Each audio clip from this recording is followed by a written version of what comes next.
lanjut ke materi. Untuk pembelajaran coding dan kecerdasan artifisial ini, nah ternyata Indonesia itu sudah semakin melek internet, ya. Penggunanya sudah lebih dari 221 juta penduduk Indonesia. Nah, dan kita juga termasuk negara yang kecanduan handphone. Bukan hanya kita ya, sebagai orang dewasa, sekarang anak-anak juga sudah kecanduan handphone. Terkadang anak-anak ketika tidak mendapatkan handphonenya, mereka tantrum, menangis, dan meminta ya. Ternyata juga Indonesia ini termasuk ke dalam pengguna kecerdasan artifisial terbanyak. Mulai dari aplikasi banyak sekali, misalnya kita disajikan aplikasi kecerdasan artifisial, mulai dari yang sering kita pakai ya, ChatGPT, Gemini, dan lain-lain. Nah, oleh dari itu pemerintah menyiapkan untuk Indonesia siap go digital, ya. Ini merupakan program dari Presiden dan Wakil Presiden kita. Salah satunya termasuk ke pembelajaran coding yang saat ini sedang digaung-gaungkan mulai dari pusat sampai ke daerah kota sama kita. Nah, tujuannya apa? Yang pertama terancam berpikir computational, ya, adaptif dengan perubahan. Mengapa kita harus memulai? Karena negara Indonesia ini sudah terlampau jauh tertinggal dengan negara Sudah mungkin kemarin Ibu Julia dari robotik itu mungkin kita sudah 20 tahun lebih tertinggal dari negara lain. Oleh karena itu, apa salahnya di era yang digital ini kita mulai dari hal-hal yang sederhana, mulai dari packaging misalnya. Coding ini kemarin ada 3 pilihan, bisa sebagai waktu pilihan. Waktu pilihan ini masuk ke dalam bidang kurikulum. Jadi dia dimasukkan ke jadwal pelajaran sebanyak 2 JP dalam 1 minggu. Nah, ada pilihan yang kedua, terintegrasi dengan mapel yang ada. Jadi nanti bisa coding ini terintegrasi dengan mapel-mapel yang lain. Misalnya kalau diintegrasikan dengan mapel matematika kan di kelas 5 dan 6 sudah belajar mengenai pola dan sebagainya ya. Juga bisa dimasukkan ke mapel-mapel yang lain, misalnya bahasa Indonesia, materi sinonим kita belajar dengan menebak huruf, kita buat huruf, kemudian huruf itu kita inisialkan dengan bentuk-bentuk, kemudian siswa mencari kode-kodenya, itu sudah merupakan coding. Jangan kita berpikiran bahwasanya coding itu membahas tentang bahasa pemrograman atau siswa harus membuat aplikasi. Jangankan siswa, kita sebagai guru saja saya rasa berat untuk mempelajari itu. Nah, makanya ditekankan untuk di jenjang sekolah dasar kita hanya mengajarkan dasar-dasarnya saja, sama seperti kita mengajarkan baca, tulis, dan hitung. Selanjutnya di tingkat SMP dan SMA itu memang sudah ada pelajaran TIK dan mereka memang sudah membahas mengenai coding di mata pelajaran TIK itu sendiri. Nah, yang kemarin saya sedikit merasa kecil ketika berada di pelatihan tersebut. Fasilitatornya alhamdulillah dari Musirawas. Nah, peserta-pesertanya ini Bapak Ibu, banyak peserta-peserta yang dari SD swasta yang memang mereka sudah difasilitasi dengan sarana dan prasarana. Kemudian guru-gurunya juga memang sudah ahli di bidang komputer, seperti itu. Jadi ada satu kemarin memang Bapak tersebut dari Thailand, memang Bapak tersebut dari Thailand, tapi dia sudah lama menetap di Indonesia dan dia sudah pernah mengikuti pelatihan dan lomba coding ini di India. Jadi iya, berada di tengah-tengah mereka itu rasanya kita seperti butiran debu. Tapi kalau kita tidak memulai, rasanya kita semakin tertinggal. Nah ini Jadi coding itu bukan mata pelajaran yang umum diajarkan di sekolah, namun negara-negara ini sudah menerapkan coding itu sejak dari dulu ya. Seperti Tiongkok, Singapura, dan India ini memang mereka sudah menerapkannya dari jenjang SD, SMP, dan SMA. Nah, kita di fase C ini elemennya untuk kalau misalnya coding ini mau dimasukkan ke dalam intrakurikuler atau dimasukkan ke jadwal pelajaran, ini sudah ada capaian pembelajarannya. Kemudian kita tinggal mengembangkan ATP dan tujuan pembelajarannya di modul kita. Kalau misalnya kebijakan dari sekolah untuk melaksanakan coding. Tetapi kalau tidak, masih kita mengintegrasikan ke mapel, tetap elemennya. Misal kita mau menerapkan di mapel matematika, kita campurkan CP matematika, di bawahnya diselipkan CP coding, seperti itu. Itu artinya dia terintegrasi ya. Nah, di sini elemennya ada berpikir komputasional, bagaimana siswa itu berpikir seperti komputer.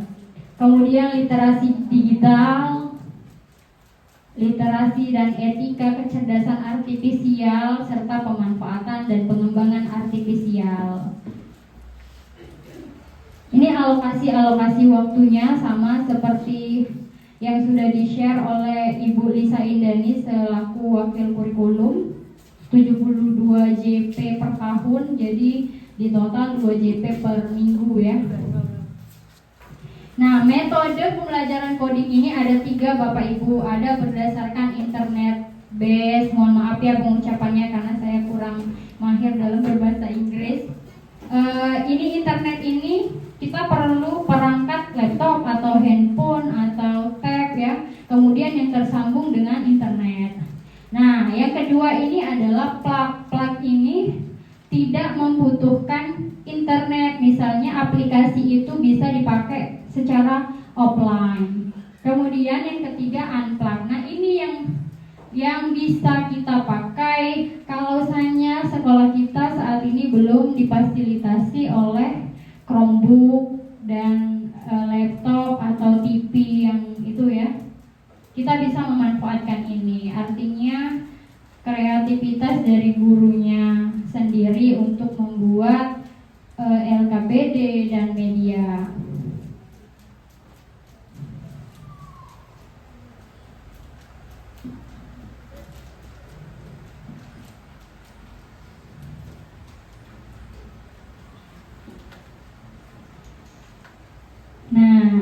Mata pelajaran coding dan KA ini pada kurikulum nasional sudah ada, dan modulnya juga sudah ada yang dibuat dan diterbitkan. Untuk penulisannya Bapak Ibu, kalau kita dalam keseharian menyebutkannya boleh dengan coding dan atau AI yang biasa kita sebutkan artificial intelligence, tapi dalam penulisan secara naskah dan lain-lain itu harus coding dan kecerdasan artifisial karena sudah diatur. Nah, tugas kita di jenjang SD ini sebagai pondasi pemanfaatan perangkat komputasi dan berpikir secara logis. Nah, coding sendiri diistilahkan sebagai pintu gerbang bagi peserta didik untuk memahami konsep-konsep pemrograman dan logika komputasi. Kalau di pemrograman kan biasanya ada input ya, kemudian nanti ada outputnya. Nah, ini yang plug tadi. Kalau plug ada banyak sekali platform yang disediakan, semisalnya contohnya kemarin saya dapat dari TikTok ya. Di sini ada banyak disediakan Assembler Edu. Assembler Edu ini dalam TPEG-nya augmented reality ya. Yang inovasi saya buat kemarin itu bisa memvisualisasikan gambar 3 dimensi ke dunia nyata. Jadi anak-anak melihat secara langsung gambar 3D itu nyata seperti itu. Kemudian ada aplikasi CodeMonkey yang kemarin saya buat modulnya itu menggunakan aplikasi ini. Coba kita coba ya. Nanti kalau ini CodeMonkey ini bisa belajar mengenai sequencing dan loop. Ini yang nanti akan saya terapkan di kelas ya. Jadi siswa mengetahui langkah-langkah. Berarti ini menggunakan cara yang internet base ya, menggunakan internet. Dia ada banyak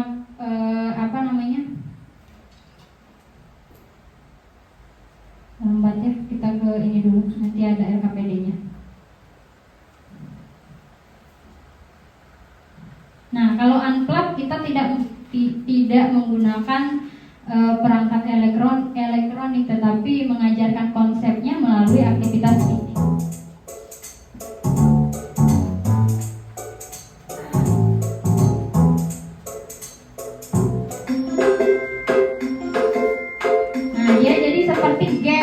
Bagaimana monyet ini mencapai peti dengan anak-anak menyusun langkahnya. Nah, seperti ini kan maju satu langkah misalnya, baru kita play.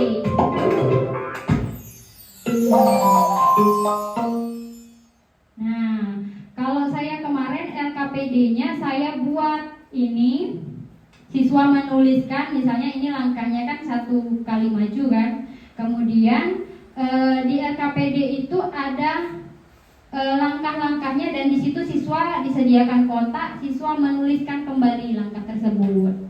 Ini bisa diteruskan sampai ke level 15 kalau yang sequencingnya.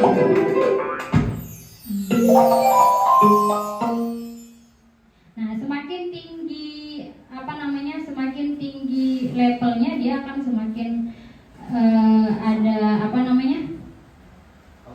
iya, tantangan, betul sekali. Nah, itu kalau yang untuk cloud dan internet base ya. Nah, saya buat modulnya berbasis plug dan unplug. Jadi, saya print yang besar untuk kelompok menyampaikan dan menuliskan hasil dari kerja kelompoknya. Nah, sama seperti yang tadi, berpikir komputasional itu artinya kita memfasilitasi peserta didik untuk berpikir seperti komputer. Ada 4 unsurnya. Yang pertama dekomposisi. Jadi peserta didik itu memecahkan masalah besar, kita pecahkan ke masalah kecil, kemudian nanti ada solusinya. Ya, kemudian ada pengenalan pola. Pengenalan pola ini siswa akan menganalisis dan mengenali pola. Ada yang berulang. Nah, kalau yang berulang ini tadi dalam permainan CodeMonkey tadi ada yang namanya loop ya. Abstraksi, menghilangkan bagian-bagian dari masalah yang tidak perlu. Kemudian kalau algoritma, merancang langkah-langkah instruksi. Nah, pada permainan CodeMonkey tadi sudah ada pengenalan pola dan algoritma. Nah, ini yang dekomposisi. Jadi dari masalah besar, misalnya masalahnya itu siswa disuruh membuat prosedur bagaimana cara membuat es teh. Nah, itu kan masalah besarnya. Kemudian masalah kecilnya apa? Dimulai dari mana langkahnya? Apakah sudah ada air hangatnya atau belum? Kalau belum kan siswa akan mulai dari menyiapkan air hangat, air panas, seperti itu. Nah, nanti ketemu solusinya. Itu sudah masuk ke dalam dekomposisi. Nah, untuk abstraksi, menyaring informasi yang tidak relevan, kemudian untuk menyelesaikan masalah. Kemudian pola ya. Pola ini tadi sama seperti nanti semisalnya ada juga kita menyusun pola bagaimana misalnya kelinci bisa sampai ke rumahnya lewat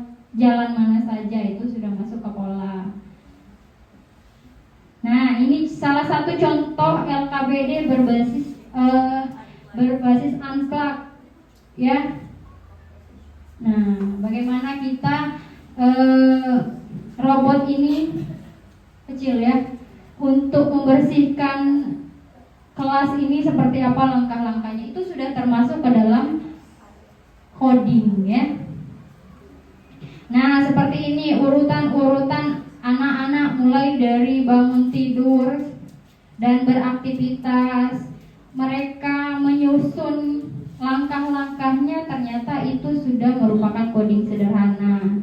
Kalau yang ini contoh bagaimana tikus ya, tikus untuk sampai ke tempat keluarnya dan bisa mengambil keju-kejunya. Nah, ini yang saya bilang tadi. Jadi dalam huruf-huruf ini ada kode-kode atau bentuk-bentuk, nanti siswa akan mencari sendiri. Sehingga kode-kode ini akan membentuk sebuah kata. Nah, kalau yang ini belajar matematika, koordinat ya. Ada sumbu X dan sumbu Y-nya. Misalnya mobil ada di titik A1, bola misalnya ada di titik C2, seperti itu ya. Nah, ini Bapak Ibu, ini sebenarnya bisa plug, bisa unplug. Tapi kalau untuk unplug, jadi kita menyediakan seperti ini. Nah, ini kartu permainannya, maju 1 langkah, misalnya ambil sampah, letakkan sampah, ulangi berapa kali. Nah, masalahnya apa? Masalahnya bagaimana ini animasi ini bisa sampai ke kotak sampah di nomor 14. Nih unplug-nya. Yang pertama mulai 1 langkah, jadi dia di angka 2. Kemudian mulai 1 langkah lagi di angka 3. Nah, kemudian putar ya 90 derajat. Lanjut lagi, maju 1 langkah, maju 1 langkah. Nah, ini adalah contoh unplug yang bisa kita terapkan di kelas masing-masing. Nah, yang untuk ini tadi pemrograman tadi ada input, proses, dan output. Nah, tadi saya dengar kelas Pak Topan sudah pernah menerapkan Simon Say. Ternyata Pak Topan sudah mempelajarkan coding sejak dari saya juga sudah pernah melihat Ibu Ningmas Ayu dalam pelajaran matematikanya perkalian sudah di dalam kotak-kotak dan siswa mewarnai ya Bu Ayu. Ternyata itu sudah masuk ke dalam coding. Tepuk tangan dong untuk Pak Topan dan Bu Ayu. Ya, nah ini Simon Say. Jadi berpikir komputernya itu ketika dia lakukan apa yang saya katakan. Kalau saya katakan pegang hidung, kita pegang hidung. Kalau cuma instruksinya pegang hidung tapi memegang, kan itu salah, seperti itu ya. Nah, tidak perlu dijelaskan lagi sepertinya karena ini sudah banyak yang melakukannya di kelas ya. Nah, ini sama saja dengan yang tadi. Dengan kode-kode bentuk akan membuat huruf. Ini yang pola. Kemudian ini juga pengenalan pola. Ini menyusun dari bentuk rumah ini ada bangun datar apa saja yang membentuk dengan warna-warnanya ya. Nah, yang ini kalau dari samping kita melihatnya 3 berjenjang. Kalau dari atas kita melihatnya seperti lingkaran seperti ini. Nah, kalau yang ini seperti kata sandi. Misalnya Jurika. Ju apa ju? Coba Bapak Ibu, ju apa ju? J, adanya zu. Zu, J berarti ya salah ini. Riha. Ca. Oh, salah Bapak Ibu. J apa J? Zu. U apa U? Ru, zuru. R apa? Mana? Zurusi. I. Zurusiki ya. Zurusinika. Zurusinika ya, itulah sebenarnya. dari nama anak-anak sendiri, misalnya apa namanya, Topan, apa? Iya. Bahasa ninjanya apa? Nah, saya rasa anak-anak pasti apa ya, tertarik ya. Nah, itu juga termasuk ke dalam melatih anak berpikir kritis. Nah, seperti ini. Budi sedang berada di titik D1, artinya di huruf N ya. Kemudian berjalan 2 langkah ke bawah, 1, 2, huruf N lagi. Kemudian maju 3 langkah, 1, 2, 3, berarti R dituliskan di sini. Rajin. Wah, pinter Ibu. Ya, itu termasuk sudah coding. Nah, kalau yang di scratch bisa di unplug, bisa di plug. Seperti ini, menyusun. Coba ya. Tapi nantilah. Kalau kecerdasan artifisial yang sering Bapak Ibu pakai untuk sehari-hari biasanya ChatGPT ya. Sudah familiar kita dengan ChatGPT. Tapi di ChatGPT ini kita juga harus menyaring. Ternyata ChatGPT itu tidak semuanya benar, harus disaring lagi. Lanjut. Nah, ini bedanya kecerdasan artifisial dan kecerdasan manusia ya. Kalau artifisial tidak memiliki perasaan, kalau manusia pasti punya perasaan. Ya, Bapak Agung tidak ada rasa ya. Belajar dari program kalau kecerdasan artifisial. Kalau kita manusia banyak belajar dari interaksi sosial juga bisa.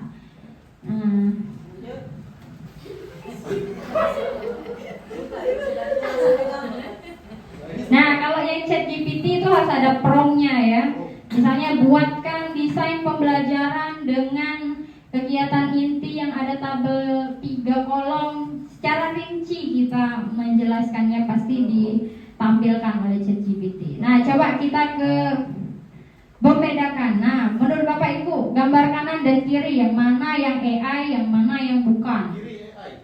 Oh, ini nih. Kanan. Ini AI. Kanan AI. Kanan yang AI.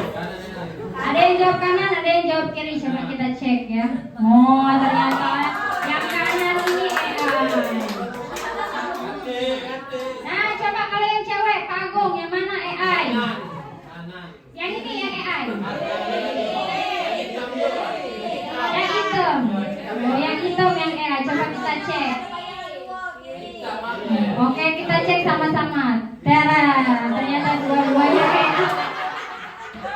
Nah, ya ternyata kita apa namanya? Iya, terkecoh. Hebat sekali ya AI ya. Lanjut lagi. Nah, yang ini. Coba cek yang mana yang asli atau palsu. Yang tedo, yang mana? Yang tedo. Yang ini asli. Yang asli merah. Ya, megang anaknya kalau tiga itu ini Bina. Yang ini asli. Yang tedo. Yang ini, yang asli. Oke, kita cek. Nah, ya. Yang ini ado palanya, ado badannya udah kate kaki. Ya. Yang ini kaki anaknya cuma sikok. Oke. Coba yang mana jadi? Nah, bisa dicek plagiarismenya. Yang mana jadi kesimpulannya yang ini ya. Yang ini yang asli ya. Lah, terima kasih.